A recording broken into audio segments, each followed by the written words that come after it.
მოგესალმებით, იმედის დღის ეთერშია რუბრიკა წესები მშობლებისთვის. მე თიკაწერეთელი ვარ და დღეს ჩვენ საუბრობთ ბავშვობის სტრესზე. ჩვენ ზოგადად ხშირად ვამბობთ ხოლმე, რომ ვცხოვრობთ სტრესულ გარემოში და ეს გარემო ბუნებრივია როგორც უფროსებისთვის, ასევე ბავშვებისთვისაც არის სტრესული.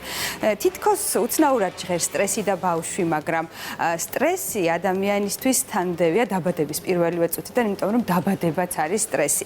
ბუნებრივია ბავშვები თანამედროვე სამყაროში ყველგან იღებენ სტრესს სკოლაში, ბაღში, ოჯახში, სათამაშო მოედანზე. შეიძლება სტრესი მიიღოს ბავშვმა ტელევიზორიდანაც უარყოფითი ინფორმაციის მიღების საფუძველზე. მოკლედ ეს სტრესი არსებობს სხვადასხვაგვარი, არსებობს დადებითიც, უარყოფითიც, დადებითად შეიძლება განიხილებოდეს ისეთი სტრესი, რომელიც შემდეგ ჩვენ გვზრდის, მაგალითად, თუ ბავშვი კონცერტზე გამოდის, გაკვეთილს ყვება, შეჯიბრებაზე გადის, ეს შეიძლება დადებითი სტრესი იყოს. იმიტომ რომ მას განვითარებაში ეხმარება. თუმცა არსებობს ისეთი სტრესი, რომელიც უარყოფითად აისახება ბავშვზე, როგორც ბავშვობაში, ასევე უკვე ზრდასრულობაშიც, განსაკუთრებით უარყოფითია მუდმივი სტრესი, როდესაც ბავშვი არის მუდმივი სტრესის ქვეშ. ასევე შეიძლება სტრესი თურმე მიმდინარეობდეს ფარულადაც და მშობელმა საერთოდ ვერ შენიშნოს, რომ ეს არის სტრესი და ბავშვი იქცეოდეს უჩვეულოდ. ფარული სტრესის ფონზე შეიძლება ეს უჩვეულო ქცევა განვითარდეს, აგრესიულიც იყოს და როგორც ამბობენ თანამედროვე ფსიქოლოგები, ცუდი ქცევა 99%-ით, არ ვიცი რამდენად არის ბოლომდე მართალი ეს ყველაფერი, მაგრამ განპირობებულია სტრესული ქცევით. და როდესაც სტრესული ქცევით არის განპირობებული და მშობელმა არ იცის მიზეზი, ამ დროს შესაძლებელია მშობელი არაადეკვატურად მოექცეს ბავშვს და კიდევ უფრო მეტად გაამძაფროს მისი სტრესი. მოდით ახლა ვნახოთ, რა ნიშნებით ხასიათდება სტრესი, რომელიც თურმე შეიძლება იყოს ფარულიც. ასეთია, თუ ბავშვს დაეწყო შიშები, გახდა აგრესიული, შეეცვალა ხასიათი, ადვილად იღლება, კონტაქტის შიში აქვს და ცდილობს იყოს ჩაკეტილი, ან მეგობრებთან აღარ მეგობრობს, ძილის პრობლემები აქვს, ღამის კოშმარები დაეწყო, ჭირვეულობა, უმიზეზო ტირილი დაიწყო, ღამით შარდვის შეუკავებლობა შეიძლება სტრესთან იყოს დაკავშირებული. ასევე თუ ის სუსტად არის, მოთენთილია, სომატური ჩივილებიც, ანუ მხოლოდ ემოციური, არა ფიზიოლოგიური ტკივილებიც შეიძლება გამოიხატებოდეს. სტრესი ეს არის მუცლის ტკივილი, თავის ტკივილი, თავბრუსხვევა, გულისრევა და ასე გულისრევის შეგრძნება და ასე შემდეგ. ასევე სწავლაში გაუარესება და შეიძლება გაკვეთილებსაც აცდენდეს კიდეც. ბუნებრივია თუ არსებობს რამე, ამას მიზეზიც უნდა ქონდეს და სტრესის მიზეზი შეიძლება იყოს ჩვეული ცხოვრების რეჟიმის დარღვევა. ანუ თუ მაგალითად დედა ყოველ საღამოს უკითხავდა ბავშვს ზღაპარს და ერთ საღამოსაც არ წაუკითხა, ეს შეიძლება ბავშვისთვის იყოს სტრესი. ასევე შეიძლება ვინმე ძალიან ახლობელ ადამიანთან განშორება, მაგალითად ძიძასთან განშორება, მამასთან განშორება, შესაძლებელია სტრესი იყოს. დაძაბულობა ან კონფლიქტი ოჯახში თუ არის, ეს შეიძლება გახდეს მიზეზი სტრესის. ასევე გარემოდან და მედიიდან მიღებული ინფორმაცია, წეგან როგორც ვახსენე, შეიძლება მიიღოს ბავშვმა ინფორმაცია სტიქიების, ომების, უბედურებების შესახებ, რომელმაც შეიძლება ძალიან დასტრესოს და ასევე ჩემთვის ძალიან საინტერესო რაც აღმოჩნდა და გასაკვირი ეს არის თურმე საკვებით მიღებული სტრესი, ამაზე ჩვენი სტუმარი დაწვრილებით იტყვის.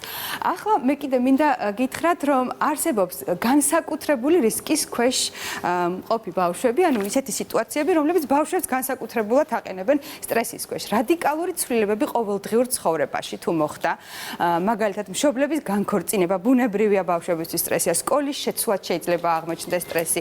ასევე ავადმყოფობა, შეიძლება ბავშვი ავადმყოფობდეს, ან მისთვის ძალიან ძვირფასი ადამიანი ავადმყოფობდეს, მიტოვება თუ ვინმე ძალიან ახლობელმა მიატოვა, ან ძალადობა, თუ ბავშვი არის ძალადობის მსხვერპლი, ის ბუნებრივია იმყოფება მუდმივი სტრესის ქვეშ და საერთოდ მუდმივი სტრესი არის ძალიან რთულად გადასატანი ბავშვებისთვის. მე ასევე მოვიძიე წიგნები.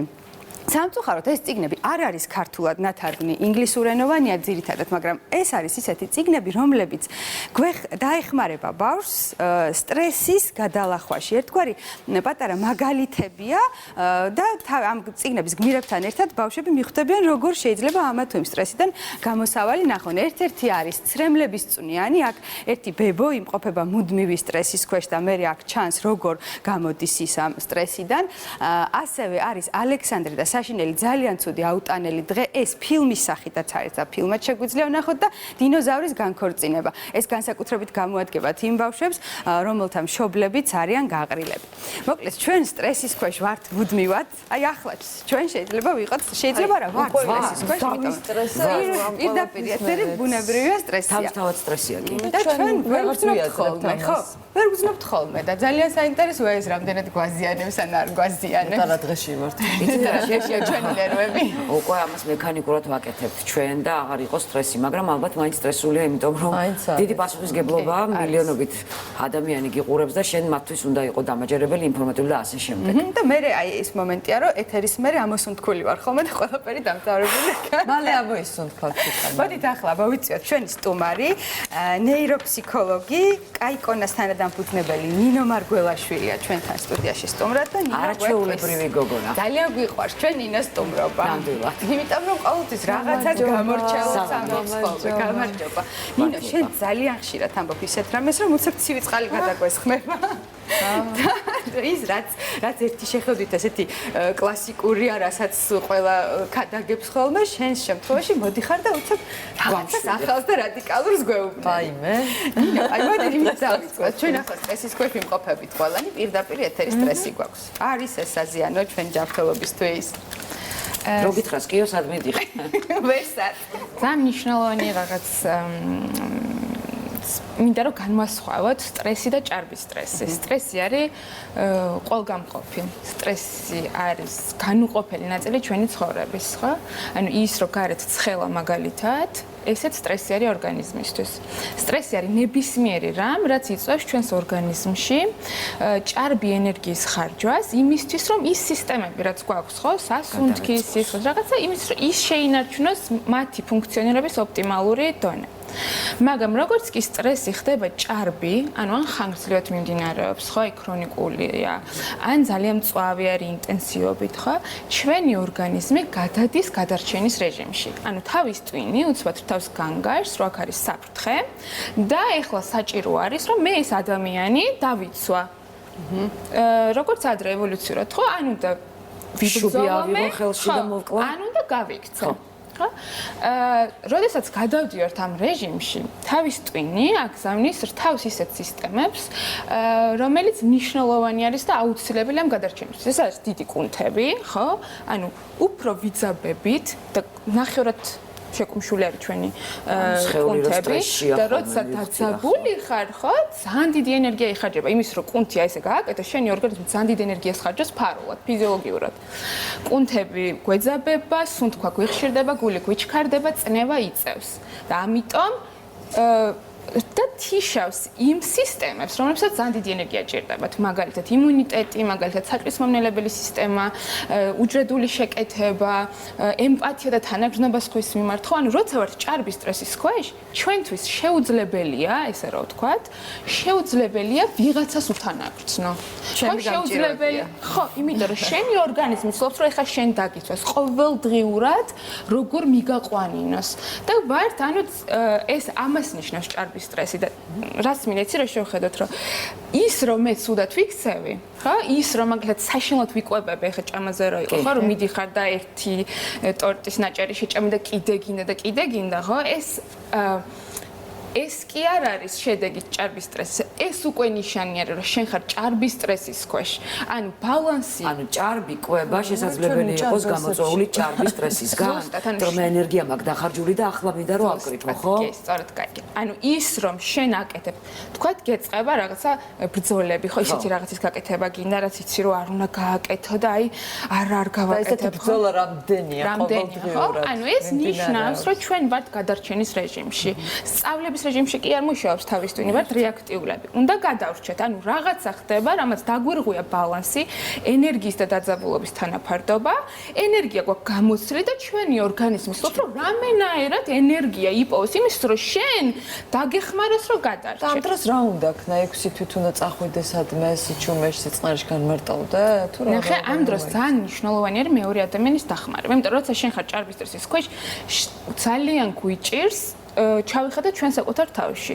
ძალიან გვიჭირს ყურადღება მივაქცეთ იმ პატარა სიგნალებს, როდესაც ჩვენი სხეული გეუბნება. ანუ ამას ხო მუდმივად გაძლევს სიგნალს შენი სხეული, რომ გადარჩენა გჭირდება, ხო? ხო, მაგრამ იმიტომ რომ ამას ძალიან დიდი ენერგია ჭირდება, აქ არის შუბლის წილში. მექანიკურადაც აკეთებ უკვე ხო, ამას. მექანიკურად აკეთებ. ვერ ხვდები რომ იცი რა, ბევრი რო ჭამე და მუცელი გაგებერა მაგალითად, ხო, ან სადღაც მიდიხარ და უცბად ესეთ საშიში ადგილას ვთქვათ, მოზარდები რო ავიღოთ, ხო, და იქ გული რო აუჩქარდებ, რომ ხორჯებია რომ თავი შევიკავ, ხო, ამას ვეღარ უსმენ შენ, ამას არ უსმენ. ან სხვანაირი ინტერპრეტაციას უკეთებ. შეიძლება საფრთხე სულ არ იყოს, მაგრამ იმიტომ რომ ჭარბი სტრესის ქვეშ იყო ძალიან დიდი ხანი, ამას უკვე საფრთხეთ აღიქვა, ხო? ნეგატიურობისკენ ხარ მიდრეკილი. ამიტომ თავარი არის რომ ნელ-ნელა მეორე ადამიანის დახმარებით ბავშვს როგორ უნდა დავეხმაროთ ახლა ჩვენ ზრდასრულებზე და პატარა ბავშვს ჩვენ ვეხმარებით ისე კი, აუცილებლად მშობლები, მასწავლებლები, შეიძლება არ იყოს არავინ ის ბავშვი შენი, მაგრამ რო ხედავ, რომ ჭარბი სტრესის ქვეშ არის, ანუ დაძაბულია, ხმის ტონი იცვლება, ხო, ის თქო ღამე თუ გადაუცდება, თქო ჩემშვილებს ძილი, თქო დაიწყებს კი რაღაც. მე მგონია ჩემშვილებს ძილი არ უცდება. თორმეტე შემდეგ თქვენ ახლა ისე ახსენით და ჩამოაყალიბეთ ყველა ეს პრობლემა, რომ მგონია რომ თქვენ უკვე აი ყველაფრის მართვა შეგიძლია. ნახე მართვა ძალიან მნიშვნელოვანია რომ ვისწავლოთ მართვა თუ რეგულაცია. მე არ ვამბობ მართვაზე. მართვა არის რომ რაღაცა არის და რაღაც უნდა შეაკავო. ნუ რეგულაცია. ხო, რეგულაცია ნიშნავს რომ შენ ცდილობ, აი იცი რომ ბავშვს ძიმე დღე ქონდა, ხო? რასაც ვაკეთებ, ძიმე დღე ქონდა, მე გინდა რომ 100 ამოვნა, ხო? ანუ რა ხდება, ძიმე დღე ქონდა, ძალიან ბევრი ენერგია დახარჯე და მე რას ვაკეთებ იმისთვის რომ ენერგია აღვიდგინე ჯანსაღი გზით. კაი, საკვებით არა. აი რითი შეიძლება აღვადგინოთ, ხო? საკვებითაც შეგვიძლია. საკვებით მაინტერესებს ვიდრე მაგაზე ვისაუბრებთ. შეიძლება იყოს სტრესული, მაგალითად, გაზიანი სასმელი, ტკბილი გაზიანი სასმელი ბავშვისთვის და ამან შეიძლება მისი აღგზნებადობა გამოიწვიოს. ანუ კიდე როგორი საკვები შეიძლება იყოს ესეთი სტრესის გამომწვევი. ხო, აი მაგალითი რო თქვა მშობელმა წაიყვანა ბავშვი დაბადების დღეზე, ან სადმე კარგ ადგილას თავის მეგობრებთან ერთად, ძალიან ბედნიერად და რაღაც 2 საათში, ან იქვე უკვე 1 საათში ბავშვი რაღაცა მართავს ისტერიკებს ყველაფერზე წუწუნებს, ხო, რაღაცა ავიქწავით და მშობელს უკვირს, ხო, რომ რატო ხო ხარ აქ შესაყვანად ადგილას მოგიყვანე კარგი საჭმელი და გახოდრე მეგობრები აღარ და რა გინდა. რა გინდა, ხო, რეალურად არის ის რომ თქვა საკვები რო ავიღოთ, იმიტომ რომ ბავშვმა ჭამა ფრი. ან გადამუშავებული საკვები, ხო, რომელსაც დიდხანს ღეჭვა არ სჭირდება, ხო? რა ხდება? ჩვენ სისხლში უცბად იწევს გლუკოზის დონე, ხო? ან სოდიუმი, ქართულად. ანუ ისეთი საკვები, რომელშიც არის ბევრი შაქარი, ბევრი მარილი და ბევრი ცხიმი, ჩვენ სისტემებს ისევ გადაყავს სხვა რეჟიმზე ახარჯინებს ენერგიას. ანუ როგორც კი ჩემს სისხლში მოიმატებს გლუკოზა, თავის ტვინის ერთი უბანი თავს განგარს, რომ ზედმეტი გლუკოზა აქვს ამ ადამიანს და ისე რომ მე ვერც ვაცნობიერებ, ჩემი ორგანიზმი ხარჯავს დამატებით ენერგიას, რომ სისხლიდან ეს ზედმეტი შაქარი გამოიტანოს. ამიტომ მე 2 საათში ძალა მაქვს გამოცვლილი და მე მიკვირს რატომ აქ, იმიტომ რომ შენი ორგანიზმი ფარულად, ფიზიოლოგიურად მუშაობდა იმისთვის, რომ ეს ზედმეტი შაქარი გამოეტანა, ხო? იგივე არის თქვათ აი ეს განათება, ხო, დიდხანს რო იყო ისეთ ოთახში, სადაც არის ლედნათურები, ხო, ვიღაცისთვის შეიძლება სტრესორი იყოს, ვიღაცისთვის პირიქით არ იყოს. ანუ ყველა განსხვავდებით, ხო, ჯანსაღი საკვები შეიძლება, მაგალითად, ნიორი ძალიან კარგია, მაგრამ ჩემი სხეული ვერ იღებს. ამიტომ არის რომ ყველაფერი ძალიან ინდივიდუალური და მშობლები ვაკვირდებით, ჩვენი შვილი სტრესორი რა არის, ჩვენ შვილს რა ახარჯინებს ენერგია. მაგრამ ჩვენ ხო ვერ ვადენვეთ თვალყურს ჩვენ შვილს მუდმივად, იმიტომ რომ ის გადის ეზოშია, სკოლაშია, ბავშვი ჩვენ არ ვიცით იქ რა შვება და არის რაღაცა სიმპტომი, რაზეც აუცილებლად მშობელი უნდა მიხვდეს, რომ ჩემი შვილი ახლა სტრესის ქვეშ არის. ყველგან ეს ინფორმაცია, რომელიც მუდმივად მოდის, უწევთ ამასთან გამკლავება, ანალიზი, ძალიან მეცოდებიან ბავშვები თანამედროვე ახლა რეალობაში. ამიტომ ჩვენი მიზანი არის, რომ გავარკვიოთ, ანუ ეს სტრეს დეტექტივები უნდა გავხდეთ, რომ რა არის ჩემი შვილის სტრესორები. ხო, რომ მოდის სახლში და ხედავ, რომ უხასიათოდ არის, ხო, ან რაღაც ყველაფერზე წუწუნებს, ან ადვილად ვერ იძინებს, ან უნდება სულ კამფეტი და შოკოლადი, ხო? ეს ყველაფერი არის სიგნალი იმის, ან უხეშად გელაპარაკება, ხო? ეს უმეტესად არის სიგნალი იმის, რომ შენ შვილს ენერგია აქვს გამოცვლილი და დაძაბულობა აქვს მომატებული და ეხლა დროა რომ ეს ბალანსი აღვადგინო. აი როგორ, აი ზუსტად ამას ვარკვევთ რა, რომ მაგალითად ჩემი შვილი, თქვენი შვილი მოვიდა ცუთხასიათზე 13 და ეუბნები რომ იმეცადინე, ხო? ბავშვს ενέργია გამოც. ან ხო, ისეთი არ დაძაბული არ ცუთხასიათზე. მან თუ დაიწყო საშინაო თავლების გაკეთება, ხო? ეს ნიშნავს რომ მისი ორგანიზმი კიდევ უფრო მეტ ენერგიას ხარჯავს, იმიტომ რომ ხეროზე ჭარბი სტრესის ქვეშ. ეს ნაწილი, ეს ძალიან პრიმიტიულად რო ვთქვათ. ის ნაწილი, რომელიც პასუხისმგებელი არის დაგეგმვაზე, სწორი გადაწყვეტილებების მიღებაზე, სხვას რო უთანაგრძნო ყურადღებაზე, არის გათიშული. ესე რო ვთქვათ. მიხდი, ანუ შენ კიდე ეუბნები, რომ ხო ხარ დაღლილი ახლა ენერგია გამოცხადდა, წადი ახლა და უნდა იმეცადნოთ. ბავშვს ენერგიას კიდევაც, ანუ ორგანიზმი ვერ დაასწრენო, უნდა რაღაც 1 საათი ამოასწრო. ზუსტად, ოღონდ ნახეთ, ისევ აკვირდები შენ, რომ ეს რაღაცა, რასაც ბავშვი გეუბნება, რომ მოდი ამას გავაკეთებ. სთავაზობ, რომ ის რა ქვია, ხო არ გინდა რომ შენ ლოგინში ჩაწვე რაღაც გაგახვიო, ან რაღაც მასაჟი გაგიკეთო ცოტა ხანი. შენ თქვა არ ვიცი, შენ საყვარელ მუსიკას მოусმინე. ამ დროს აკვირდები კიდე. თუ ხედავ, რომ მუსიკას რო უსმენს, რაღაცა მოდუნდა, კარგხასიათზე გახდა. ნელ-ნელა ანუ ეს რეალურად აღადგენს მის ენერგიას, იყოს და მერე დაიწყებს მეცადეს, მაგრამ თუ ხედავ, რომ თქვათ მუსიკას უსმენს და თქვათ ძალიან ბევრს ეკავს კიდე, ან ესეც ინდივიდუალურია, ესეც ინდივიდუალურია, შეიძლება ვიღაცას ზუსტად ცეკვას მოაქვს ენერგია, მაგრამ ზუსტად მაგას აკეთებ, თუ ხედავ, რომ პირიქით უფრო რაღაცნაირი გახდა აჟიტირებული, ეს ნიშნავს, რომ ეს მას არ ეხმარება ენერგიის დაძაბულობის აღდგენაში. ამიტომ მოდი სხვა რამე ვიფიქროთ. მაინც ხარჯავს ახლა ენერგიას, რომელიც მას იდეაში აღარ აქვს და ჭირდება რომ გააგრძელოს. ხო, და შეიძლება ცოტა სხვა რამე შევთვალოს, რომ ვიცი რა, მე მგონი ეს არ გეხმარება და მოდი აბა ის ხორჯობია რომ ვაფშე დაწვე ლოგინზე და იძინებენ აბავენ დილა. ესე იგი განტვირთვა იყოს მათთვის ტელეფონთან ჯდომაც და ეს შეიძლება გამუდმებით გაგრძელდეს და მე რომ ვუთხარო გადადე ტელეფონიო კიდე უფრო მეტად დაისტრესოს. ანუ ნახეთ ჩვენმა შვილებმა ზოგადად უნდა იგრძნონ, რომ ჩვენ გვესმის მისი, რომ ის რომ მე ტელეფონში მივდივარ და ტელეფონში ვარ ძალიან დიდხანს გულისხმობ, ხო? ეს არის სიგნალი, რომ მე სადღაც პოულობ თავშეს, ეს არის ჩემთვის თავშეს, მაგრამ ხო, იმდენად დაძაბულო, რომ ეს აი ამას რო ვაკეთებ, აი მოძრაობას განმეორებით და რომ გათიშული ვარ და არაფერზე რო არ ფიქრობ სიტყვაზე, ხო? დასრულებით აკეთებენ ამას, ხო? სკროლვას რასაც ვეძახით, ხო? ესეც ერთგვარი შვებაა, რომ გარბი ხარ იქ, იმიტომ რომ ხო აი გაექცევი, ასე ვთქვათ, იმ 1000 პრობლემას, რომელზეც ვიტყვით, ანუ ტელეფონში რო ვარ, ნახეთ, ტელეფონზე კი არ ვიმუშაოთ, რომ როგორ გადააგდოს ტელეფონი. ანუ მიზეზია, რატომ უნდება რომ ტელეფონში და რამ გამოაცალა ენერგია და დაძაბულობამ რა მოუმატა, ანუ რა მოვაშორო ამის მიღმა. რთულია, რა ჯისმენას უნდა გძნობ და ძალიან ბევრი სამეცადინო აქვს თან ბავშვებს ყველაფერთან ერთად და მართლა ვეღარ ეტევიან თუ კიდე სკოლის გარდა სხვაგან დადიან, მართლა ძალიან რთულია. არარეალურია მუდმივად შენ გძნობდე შენი შვილი რისგან არის დასტრესილი. ეს არის ჩემთვის ურთულესი დავალება. ურთულესი დავალება არის იმიტომ, რომ ჩვენს ჭარბ სტრესის ქვეშ ვართ, მიხვდი, როცა შენ ხარ გადაღლილი და ძალიან სულდად, შენ რო წარმართო და ყურადღება. მეც გათიშული მაქვს ემპათია, მაგალითად, ხო? და არ მესმის ჩემი შვილის. ამიტომ არის ძალიან მნიშვნელოვანი, რომ ჩვენ საკუთარ თავებს მივხედოთ ჯერ, ხო? ანუ ჩვენ აღვიდგინოთ ჩვენი ენერგია და დაძაბულობის დონე, დავაბალანსოთ, ჩვენ მივიდეთ მშვიდ მდგომარეობაში და მე უკვე ძალიან მარტივი არ იქნება, მაგრამ მე გრძნობ, აი იჭერ ეგრევე და ბავშვიც გრძნობს, იმიტომ რომ შენი სხეული სხვა რამეს ეუბნება და თავს უსაფრთხოდ. დაკვირვებული მშობელი არის ყველაზე ძალიან მნიშვნელოვანი და ამისთვის მშობელს მართლა ჭირდება ენერგია და დრო ყველაფერთან. აი დადებითი და უარყოფითი სტრესი არსებობს. და მინდა ისევ პირველ შეკითხვას დაუბრუნდე, რომ ჩვენ აი ხა სტრესის ქვეშ ვართ. როგორ გავიგოთ ეს ჩვენთვის დადებითად მოქმედებს თუ უარყოფითად? ანუ სტრესი, ხო, ნებისმიერი სტრესი გვაძლევს ენერგიას, რომ შეინარჩუნოს ბალანსი ამ სისტემებმა. მაგრამ ჭარბი სტრესის დროს ეს ბალანსი ენერგიის აღდგენის მექანიზმები ნელ-ნელა კავდება, ანუ აღარ მუშაობს ესე კარგად. თუ თქვათ, აი თქვენ აქ მუშაობთ და ეს სტრესი ხო ახალ რაღაცებს იგებ, ახალ ადამიანებს ესაუბრები, შენ რა სურვილების გაქვს, ხო იმის დაკმაყოფილებას ახორციელებ, ანუ იზრდები. გამოდიხარ აქედან, მიხვდი და იწყებ ახლა შენი საკუთარი თავის მოსმენას, რომ როგორ ვარ ახლა, რა მჭირდება, იმიტომ რომ იცი რომ ძალიან ბევრი ენერგია დახარჯე, გრძნობ ხო, რაღაც ან გაოფლილი ხარ, რაღაც ხნეში, ან რაღაც რო გამოხვედი და იბდუნდებიო, ხო შეიძლება აი ამოვისწრე, ხო? ანუ ახლა ვფიქრობთ რომ ეხლა უნდა იფიქრო რას აკეთებ ამის მერე, ხო? ამის მერე მაგალითად მიდიხარ და აბა ეხლა ახალი თემა მომეცი თუ იწყებ იმ წამსვე ფიქრს.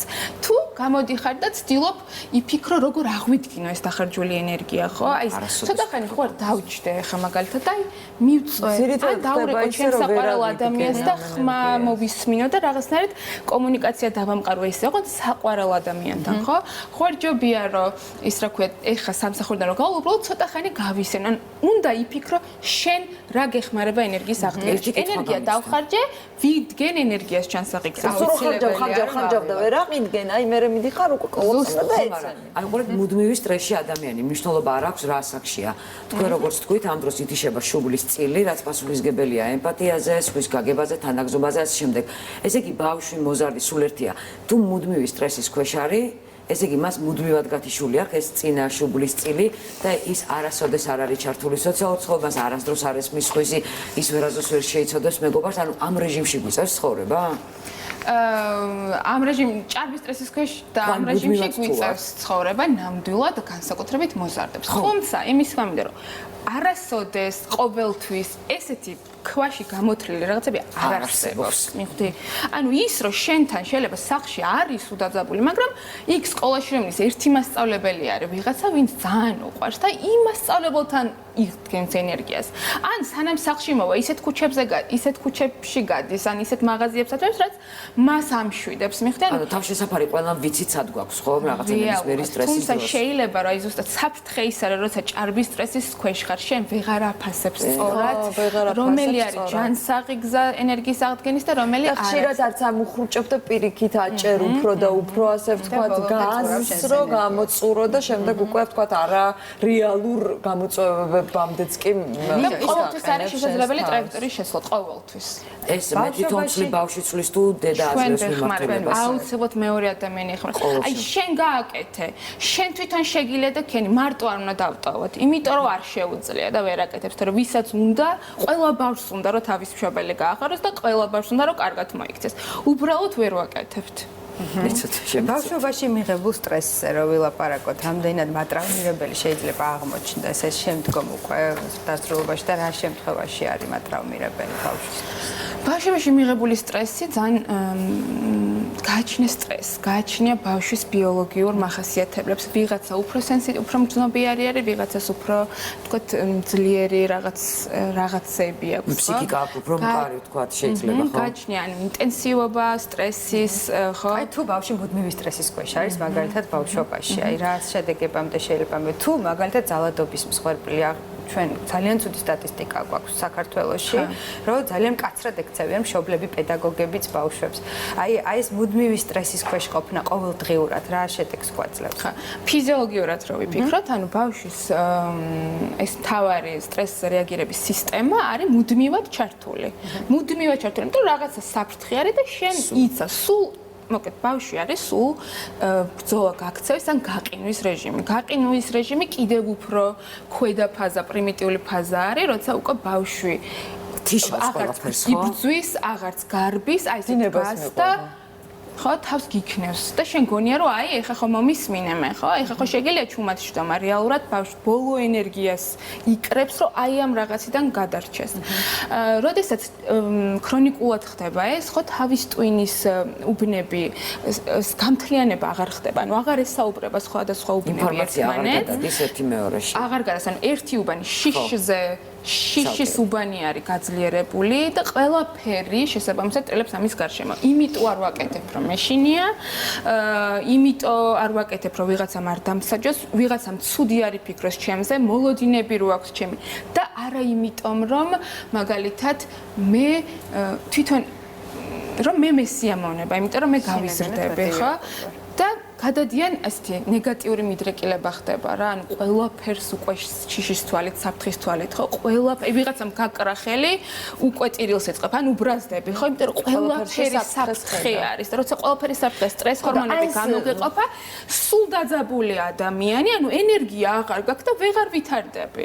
ხო? და ზღვარი როგორ უნდა დაიცვას მშობელმა? იმიტომ რომ ერთის მხრივ ხო აუცილებელია რომ სტრესსაც შეაჩვიოს, იმიტომ რომ მთელი ცხოვრების განმავლობაში, როგორც თიკამ თქვა და ძალიან სწორად აღნიშნა, რომ დაბადებიდან იწყება ეს სტრესი. დაბადებაც არის სტრესი, ხო? აი როგორ უნდა დაიცვა ეს ვთქვა ზღვარი, რომ ბავშვი მოამზადო იმ მომავალი სტრესებისთვისაც, რომელიც ელოდება ცხოვრების გზაზე, რომელიც არ არის სიავარდით მოყენილი, როგორც ჩვენ ვამბობთ ხოლმე, და თან თქვა შენ ზემოდან არ დასტრესო და არ ჩაკეტო და ისე არ ჩასვა კოლფში, რომ საერთოდ ვეღარ გაუმკლავდეს ვერაფერს. ჩვენ როგორ რეაგირებთ მათ სტრესულ ქცევებზე, ხო? ჩვილობიდან მოყოლებული ბავშვი ტირის, ხო, იწყებ გარკვას რომ რატო ტირის, ხო? ან მე ძუძუს საჭმევ თუ ისეც ყვებავ, ხელში არ წევ, ხო? ამშვიდებ. არის მეორე მიდგომა, მაგალითად, რომ ბავშვი ტირის და შენ ტოვებ ლოგინში, რომ შენ თვითონ უნდა დაიმშვიდო შენი თავი. ნახე? დატოვე, არა იყვანო, თორე შეეჩვევა, ხო? ძალიან გამჯდარი არის ესეთი ფილოსოფია, ხო? ანუ თვითონ თორე შეეჩვევა და მერე სუხელში მოგიწევს. არ არის ბავშვის. არ არის, იმიტომ რომ ბავშვი ტირის, ანუ თვითონ ვერ არეგულირებს. ჯერ ის წრეები, რომლებიც დაიხმარება, რომ თვითონ დააბალანსოს. ვერ თერმორეგულაცია. ვერ ხდება, ვერაფერს ვერ აკეთებს. ამიტომ ნახე ტირის, ანუ ითხოვს დახმარებას. ეს არის სიგნალი, ეს არის ნიშანი, ხო, რომ მე მჭირდება დახმარება. ცუდად ვარ, არავინ არ მოდის საშუალოდ. ხო? არავინ არ მოდის, ენერგია იხარჯება, წარმოგიდგენ ის, რომ უბრალოდ ხმა გამოუშვა, რამდენი ენერგია უნდა კუნთებს, რომ ხო, ანუ ასე შემდეგ, ანუ ენერგია ეცრება და რა თქმა უნდა, საბოლოო ჯამში დაიძინებს ბავშვი, მაგრამ ენერგია გამოიწვის და ისე გასართობა და წოტირის დავამთავრებ, ეს იწოდით, აი ზუსტად ამ პირველ წლებში, ხო, რამდენადაც ჩვენ თანამგრძნობები ვართ და ვეხმარებთ ბავშვს დაარეგულიროს, ხო? რაღაცა ძალიან ინერვიულა, ხო? ეხმარები რომ დამოდუნდეს, ეხმარება რომ ენერგია აღიდგენოს სხვადასხვა გზებით, ბევრნაირი გზა არის, ხო? ბავშვი ნელ-ნელა თვითონ სწავლობს, მერე როგორ დაარეგულიროს საკუთარი და დამოკიდებული დედაზე აქვს უფრო მეტად, ხო? და სანდოობით ენდობა სამყაროს. რთულია, შეიძლება 3 წელი სუხელში გეჭიროს ბავშვი. ძალიან რთული არის მშობლისთვის, რა თქმა უნდა, მიხვდი, მაგრამ რეალურად საბოლოო შედეგს უყურებ ჩვენ ხანგრძლივად და უცბად ხვდები, რომ შენ შვილს ბევრად ადვილად შეუძლია დარჩეს ვიღაც უცხო, თქვა შენ მეგობრებთან, ვიდრე სხვა ბავშვები, რომლებიც თავიდანვე ისე ზრდიან, რომ აბა მიდი შენ თვითონ.